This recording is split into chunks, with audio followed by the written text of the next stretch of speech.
আসসালামু আলাইকুম। আশা করি সবাই ভালো আছেন। আজকে আপনাদের মাঝে নতুন একটা বিষয় নিয়ে আমরা কথা বলবো। আজকের বিষয়টা হচ্ছে যে সকল ভাই ও বোনেরা সংযুক্ত আরব আমিরাতে সাধারণ ক্ষমার আওতায় এবং অ্যামনেস্টির সময় ক্যান্সেল করছেন, তারা এখনো ভিসা করতে পারতেছেন না, বা অনেকে হয়তো বা লেবার অ্যাপ্রুভ করছেন বা লেবার পেমেন্ট করছেন বা এন্ট্রি পারমিট করছেন। তাদের জন্য আমার একটা সুন্দর সাজেশন হচ্ছে, যারা অ্যামনেস্টির ভিতরে ক্যান্সেল করছেন এবং ভিসা এখনো করতে পারেন নাই, তাদের ওই ক্যান্সেলটা অ্যামনেস্টি শেষ হওয়ার পরে বাতিল হয়ে গেছে। সেটা কিভাবে আমরা উপলব্ধি করলাম, সেটা হচ্ছে যেমন দেখুন, আমার হাতে যে একটা ক্যান্সেল ব্যাপার আছে, এটা হচ্ছে আমি অ্যামনেস্টির সময় ক্যান্সেল করেছি।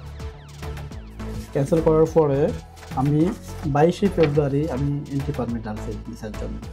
দেওয়ার পরে আমাকে একটা মেসেজ দিয়েছে, মেসেজটা হচ্ছে যে ভিজিট রিকোয়ার্ড, আমাকে ইমিগ্রেশনে দেখা করার জন্য বলছে। সো আমি তাদের কথা মতোই আমি ইমিগ্রেশনে গেছি। ইমিগ্রেশন যাওয়ার পর ওনারা আমাদেরকে বলছে যে তুমি যে ক্যান্সেলটা করছো অ্যামনেস্টির ভিতরে, ওই অ্যামনেস্টির সময় তোমার এই ক্যান্সেলটা অ্যামনেস্টি শেষ হওয়ার পরে তোমার এই ক্যান্সেলটা বাতিল হয়ে গেছে। তো এখন আমাদের করণীয় হচ্ছে যে আমার যে সকল ভাইরা এখন নতুনভাবে ভিসা জমা দেবেন, দয়া করে একটু দেখবেন যে আপনার ক্যান্সেলটা কি অ্যামনেস্টির সময় হয়েছে কিনা।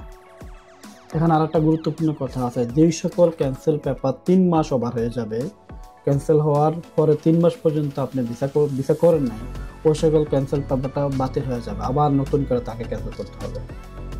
সো আমার পরামর্শ হচ্ছে, আপনার যারা ক্যান্সেল করতেছেন অত দ্রুত ভিসা 1 মাসের মধ্যে ক্যান্সেল করে লাগিয়ে ফেলবেন। আর যারা ক্যান্সেল হয়েছে না, 3 মাস ওভার হয়ে গেছে বা অ্যামনেস্টির সময় ক্যান্সেল করছেন, তারা আবার পুনরায় ক্যান্সেল করেন।